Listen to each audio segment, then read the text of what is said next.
All right, well, welcome to Guerrilla Discipleship. My name's Kevin Baker. I've got a special guest today. It's going to be great for you to get to know her.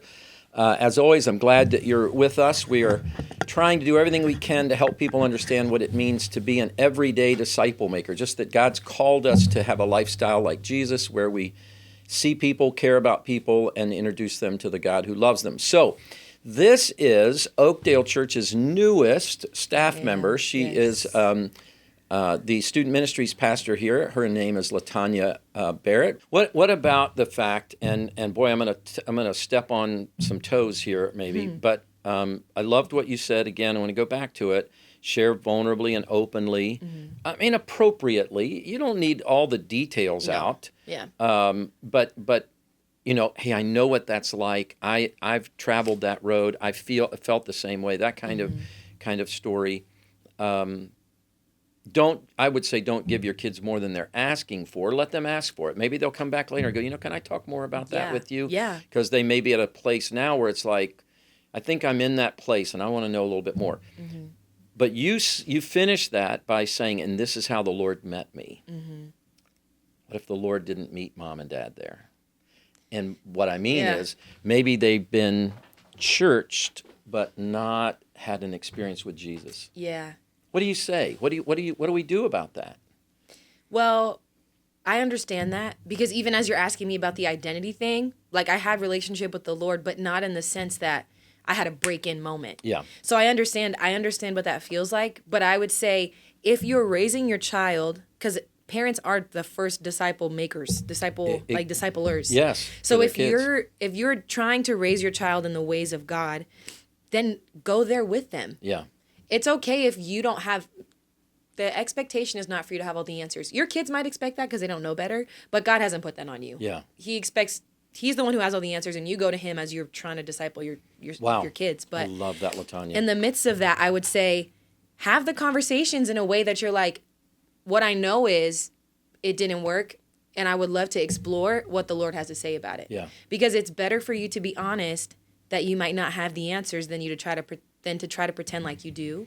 And so I'm like, invite Holy Spirit into that space. Have those conversations with the Lord. Pull out your Bible. Get Google involved, whatever it takes, Like, if you don't know, Google Bible verses on, fill in the blank.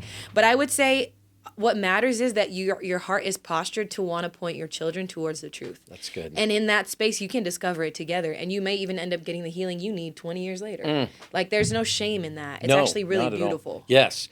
I love that answer. And I was thinking, even while you were speaking about that if there's another area of life that we, like our kids come and ask us about, I don't know what a good analogy of that would be, but we don't have the answers, we would take them to people that we think that would have the answers. But I love what you're saying is be on this journey of discovery together. Admit, I got out of it because I went away to college and it was just a different friend group or whatever it is, or I just got busy working.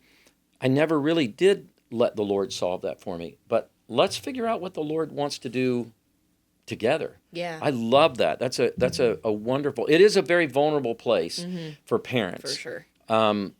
Because you're now admitting that you made mistakes and you're now also kind of saying, and I'm not even sure how to help you with, find the Lord in this, but I'm willing to journey on that with you together. What a great thing to be able to say 10 years later, my daughter and I met the Lord's healing in the same place at the same time. Yeah. I was 20 years behind her, but God did it together. That's worth the price of admission right here. I love that so much, LaThania. That's great. Sure. And again, you can always say, "Let's go talk to LaThania."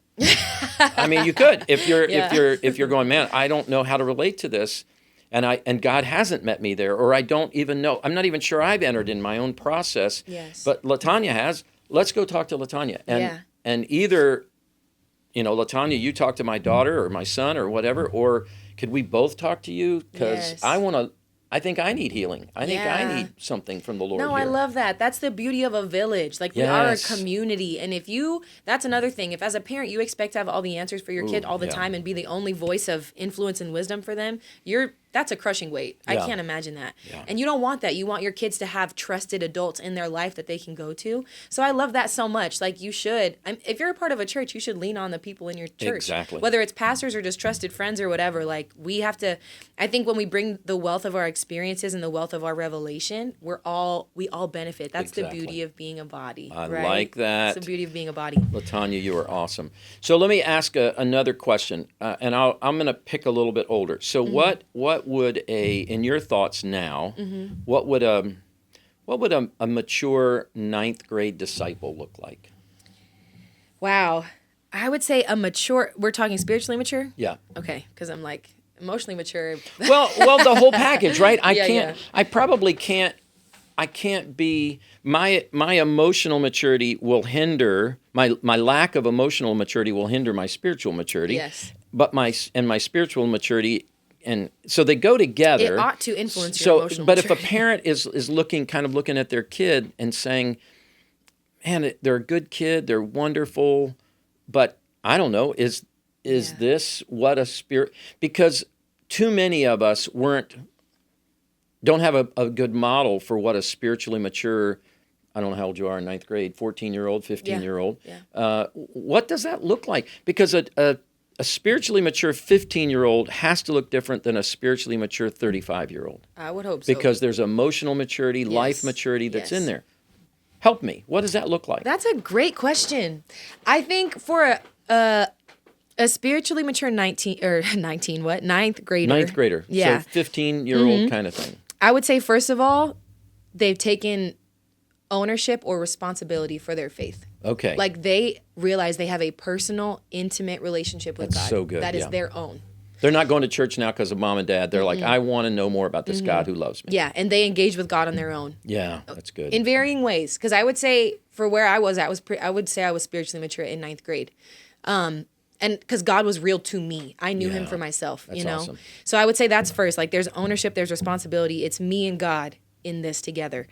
I would say there's hunger and like almost curiosity for the Lord, like a desire for growth and connection. Because obviously at 14, 15 years old, there's a lot that you have to learn and you're aware of that. And so it's like in the ownership of your relationship with God, you're desiring more of God and therefore prioritizing God. You know what I mean?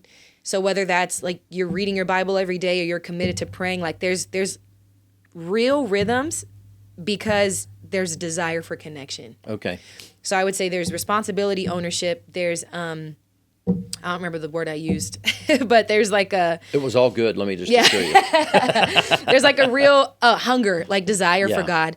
I would say there's initiation, especially in the space of serving, because to be spiritually mature, you recognize there has to be output. Yeah. Like you're not just a consumer.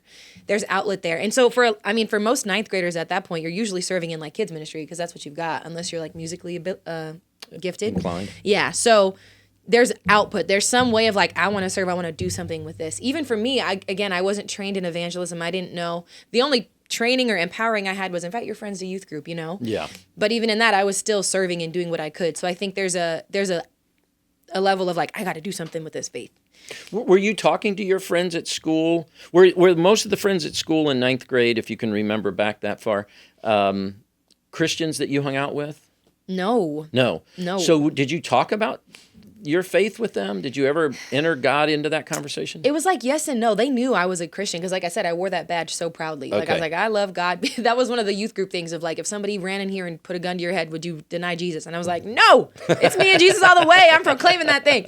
That was as far as it went though. Yeah. So people knew I was a Christian, but I think I felt that they weren't interested because I didn't have the spiritual eyes to see the pain in front of me. Like I wasn't looking at my friends' desires to get blackout drunk at a football game and to party away and talk to all these boys as like areas of brokenness. Yeah. Now, if I had seen that, then it would be like, oh my gosh, this is opportunity for me to share. Yeah. Now, I have my own areas of brokenness, to be fair. Sure. But I think there's so much, the whole spiritually obvious without being obnoxious thing. If you're paying attention to the people around you, the things that they say, the things that they're feeling, their experiences, there are so many opportunities to go, hey, can I pray for you about that? Yeah, exactly. You actually don't have to be anxious all the time. Right. This morning, I was talking to God about fill in the blank. Like, that's the most natural thing. Right. If you're aware, I wasn't. But, like, those are such simple opportunities. So I even didn't know. I love that. Even helping your kids, our kids, our students become spiritually aware or aware, just aware that, I think when I was in school, when I was in high school, I don't know if this changed a lot or not, but when I was in high school, I think that we had the jocks. Those were the athletes. Did you have that Oh, kind of yeah. thing? Oh, Okay. yeah. Had the jocks and the freaks.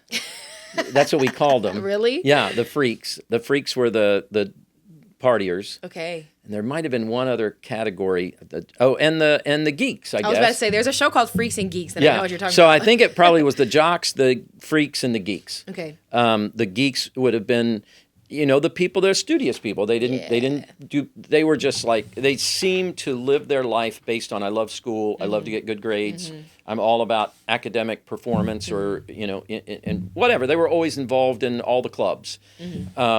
The freaks were very rarely at school, or when they were there, you didn't know what kind of condition they were in. Right. And then the jocks were those who, they didn't. I wouldn't say that my view is that the jocks were in any way anti-academic, but their focus was on sports. They a lot of times did more than one sport. That was how they were known. Oh, you're the captain of the football team, or you're on the baseball team or basketball team or whatever. And a lot of times they were on multiple teams. Was that kind of? Did you have those? For sure, yes, but then also there was a lot of overlap. You stick to your tribe. You're looking for people with similar interests. So I could tell you, like, based on the layout, literally, of my quad in California, most of our, especially Southern California, most of our campuses are like open. We don't have like closed schools. Right. So we have open quads that you hang out for lunch. So like I could tell you this, you're going to find athletes over here in this building by the theater building. There's all the choir kids and the theater kids, and you have the JROTC building over here. Yeah. All of the nerdier kids are closer to the classrooms because they're kind of doing their homework and stuff. So we were kind of separated, but you'd find everybody at a party, and we all knew each other. Yeah. So like people stuck to their tribes, but at the same time, like my freshman year, I was friends with all of those groups of people. Okay. I had my theater kid season. I had my JROTC season. I had my kids I went to middle school with because you cross over together. Right. And then I did sports too. So I very much jumped around, as most ninth graders do, because you're trying to figure out where you fit. Yeah. By the time you're at the end, you've kind of got you decided, your peeps. yeah. But I'm yeah, a theater very much so. person. I forgot. I guess there were theater people back then. Probably. I don't know.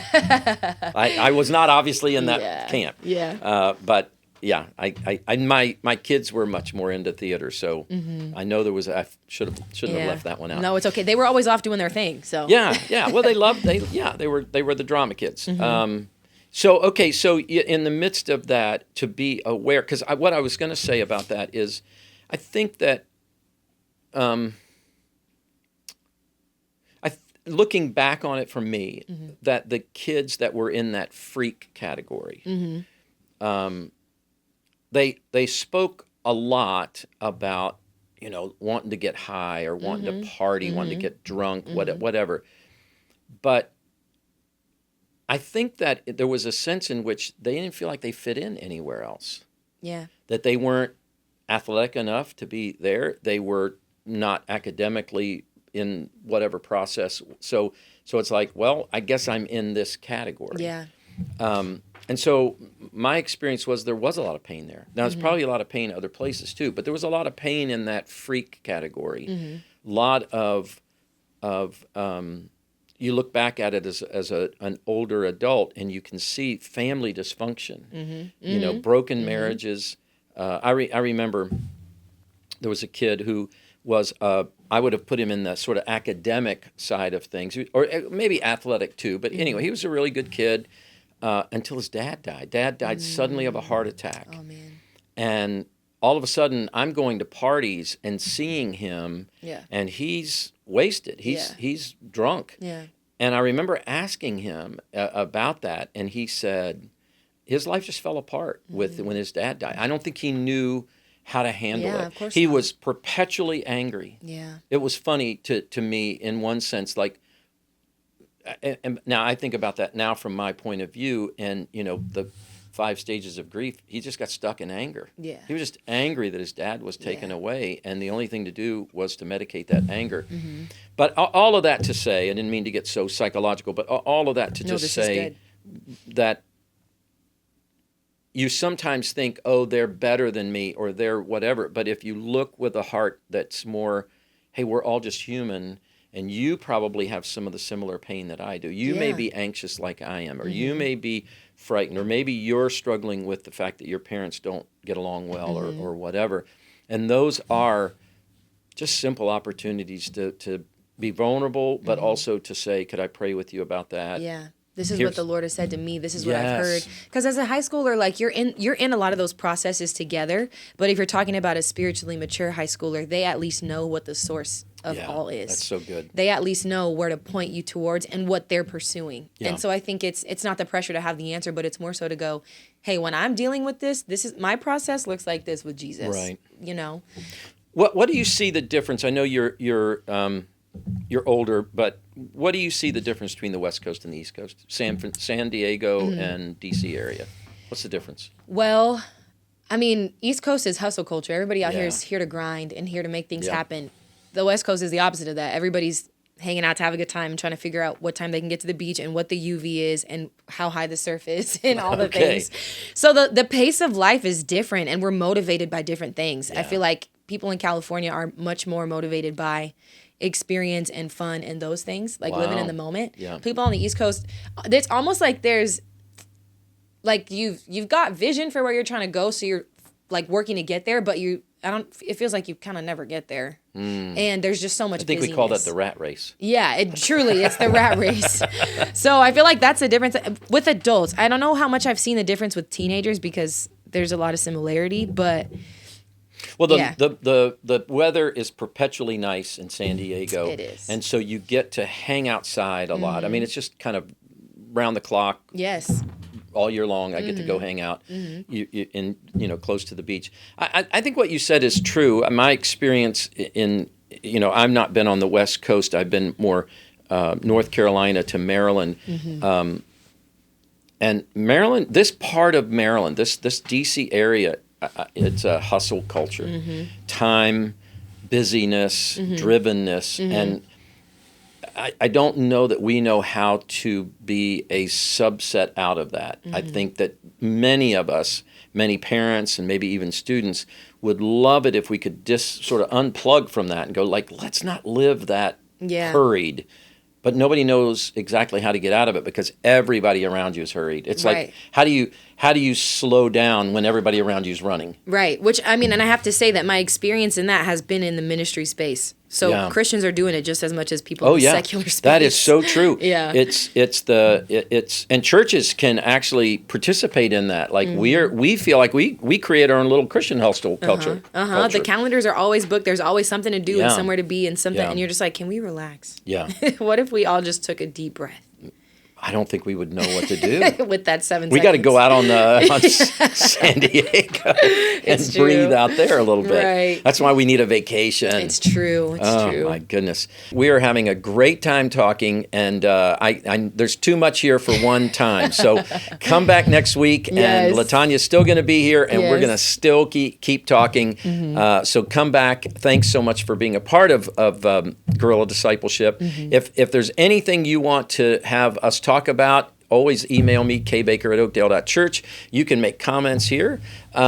You could even reach out to LaTanya You if sure you wanted. What's your could. email, LaTanya? lbarrett@oakdale.church. 2 R's and 2 T's? Double R, double T. Double R, double T.